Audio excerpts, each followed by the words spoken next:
A menos que vivas en una cueva habrás escuchado en las noticias que el gobierno turco presidido por Erdogan decidió lanzar en el norte de Siria un operativo llamado Fuente de Paz, que tiene como objetivo expulsar a las milicias kurdas de la frontera turco-siria para crear una zona de exclusión. A pesar de que hace unos días se ha conseguido acordar un alto el fuego, al parecer un nuevo conflicto de intereses se inició en Oriente Medio, con consecuencias que pueden ser completamente imprevisibles. En este video no solo explicaré de qué se trata este operativo, sino también recurriré a la historia para remontarnos a los orígenes del conflicto turco-kurdo, que a pesar de no ser muy conocido, es uno de los conflictos más complejos y difíciles de resolver de todo el mundo. Sin nada más que agregar, empecemos. Turquía es, sin duda alguna, un país con una historia fascinante. La península de Anatolia ha sido el epicentro de poderosos imperios que se remontan desde la época de Alejandro Magno, como el Imperio Macedonio, pasando por el bizantino hasta convertirse finalmente en el recordado Imperio Otomano. Tanta historia se ve reflejada no solo en su capital Estambul, sino en distintas ciudades como Esmirna, Bursa, Efeso y paro de contar. No por nada Luisito se pasea en este país como Pedro por su casa. Eso sin mencionar que cuenta con unas actrices que llama al cardiólogo papá. Pero como dice nuestro querido amigo Fonseca, no todo es tan bonito. Inicio del siglo XX, Primera Guerra Mundial. En esos años el debilitado Imperio Otomano decide unirse al bando de las potencias centrales, con el objetivo de evitar su desmembramiento, ya que en las últimas décadas el imperio fue perdiendo extensos territorios a causa tanto de independencias como sucedió en los Balcanes, así como de invasiones de potencias extranjeras como Reino Unido y Francia, que les arrebataron diversas posiciones como Egipto, Chipre, Túnez, etc.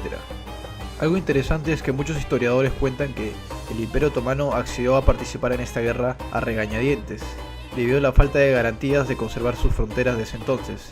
Los otomanos vieron en esta guerra como una oportunidad de revancha para recuperar no solo territorios, sino también el prestigio que había ido decayendo en las últimas décadas. Pasaron los años y las potencias del eje, conformadas principalmente por Alemania, Austria-Hungría, Bulgaria y el ya mencionado Imperio Otomano, fueron derrotadas, trayendo consigo consecuencias terribles para estos países. Primero, Alemania se vio obligada a renunciar a sus colonias en África y Asia, además de pagar una reparación económica a los aliados, que con los años destruyó su economía. Austria-Hungría fue la que en mi opinión peor la pasó, ya que fue completamente desmembrada en varios estados-nación. Bulgaria tuvo que ceder territorios a las vecinas Serbia, Rumanía y Grecia. Y por último, en el caso del Imperio Otomano, los británicos y franceses decidieron, por decirlo de alguna manera, embargarles la zona geográfica del Levante, que representa las actuales Siria, Irak, Líbano e Israel. Esto se concretó en el Tratado Sykes-Picot, donde británicos y franceses deciden repartirse este territorio en dos zonas de influencia. La zona del noroeste, la actual Siria, bajo dominio francés, y la zona del sudeste, el actual Irak, bajo dominio británico.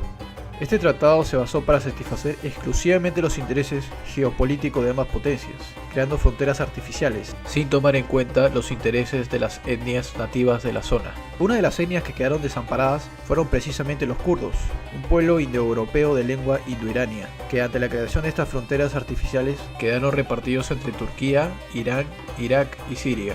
Tengan en cuenta que estamos hablando de un grupo étnico de 30 a 40 millones de habitantes aproximadamente. Es como si la población del Perú quedara repartida en la triple frontera, por poner un ejemplo. En 1920, los países aliados, Reino Unido, Francia e Italia, dispusieron al ya moribundo Imperio Otomano firmar un tratado de paz conocido como el Tratado de Sèvres, donde la extensión territorial del imperio se reduciría a una parte del norte de la península de Anatolia. Además, se contemplaba la creación de un estado kurdo. Sin embargo, este tratado nunca entró en vigor debido a que no llegó a ser ratificado por los firmantes.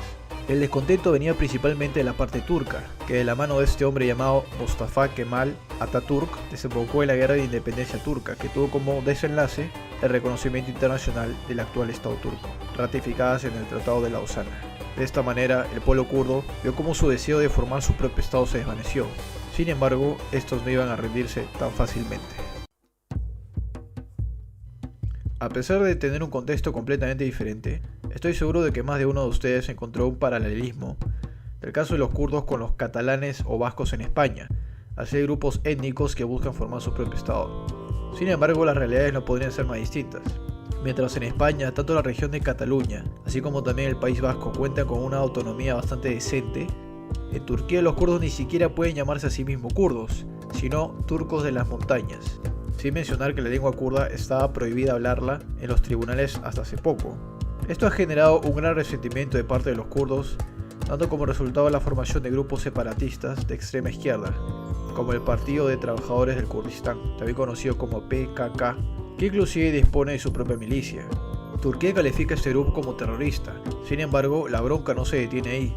Turquía sabe que tras el conflicto sirio, los kurdos que habitan en el norte de ese país han ganado gran autonomía, y si no fuera porque estos son aliados, o mejor dicho, eran aliados de los Estados Unidos, probablemente ya los hubieran aplastado por miedo a que surja un estado kurdo en su frontera sur. Sin embargo, ahora las cosas han cambiado.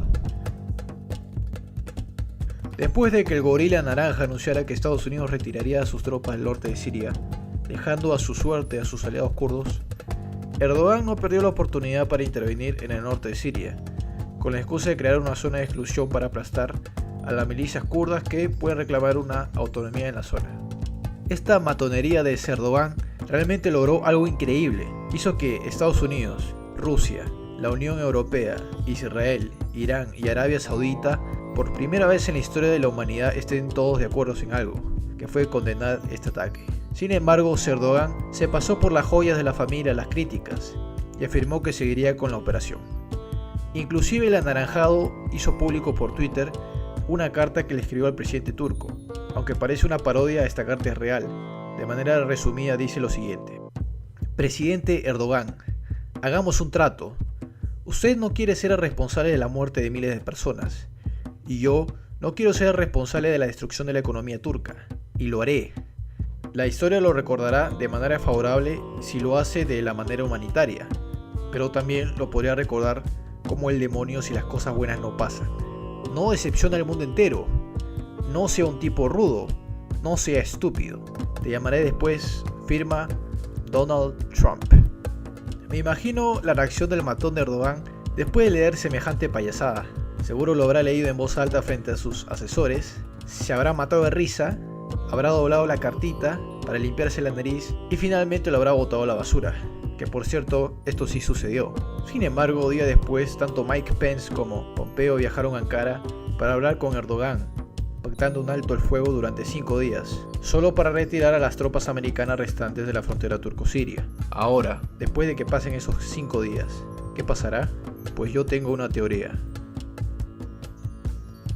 A pesar de tener uno de los ejércitos más poderosos de la OTAN y estar cada vez más involucrada en las decisiones políticas de Medio Oriente, Turquía no es ni por asomo un actor protagonista de la geopolítica actual. A lo que me refiero es que a diferencia de Estados Unidos, Rusia o China, Turquía no puede imponer su voluntad aun si todos los demás están en su contra, como sucede en este caso. Eso sin mencionar que la economía turca acaba de salir de una fuerte recesión debido al debilitamiento de su moneda y que Erdogan sabe perfectamente que sus amigos occidentales no verían con malos ojos poner a otro individuo en su lugar, con objetivos más afines a sus intereses. Por estas razones, dudo mucho que Turquía se atreva a cruzar líneas rojas en esta operación, y también dudo que esta operación dure mucho, considerando el esfuerzo económico que conlleva. Por otra parte, los kurdos no han perdido el tiempo y ya han pedido ayuda al gobierno y ejército sirio, gobierno que está a la vez apadrinado por Rusia.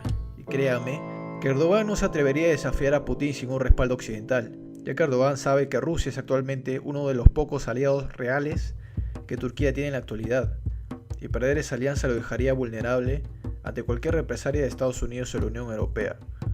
Yo creo que si Rusia aún no se ha pronunciado en este conflicto, es porque está esperando que las tropas americanas despejen el norte de Siria, para después actuar como mediador entre Turquía y los kurdos, y de esta manera consolidar aún más su influencia en Oriente Medio. Bueno, este ha sido el video de la semana, espero que lo hayan disfrutado como yo disfruté haciendo este video. El próximo video trataré sobre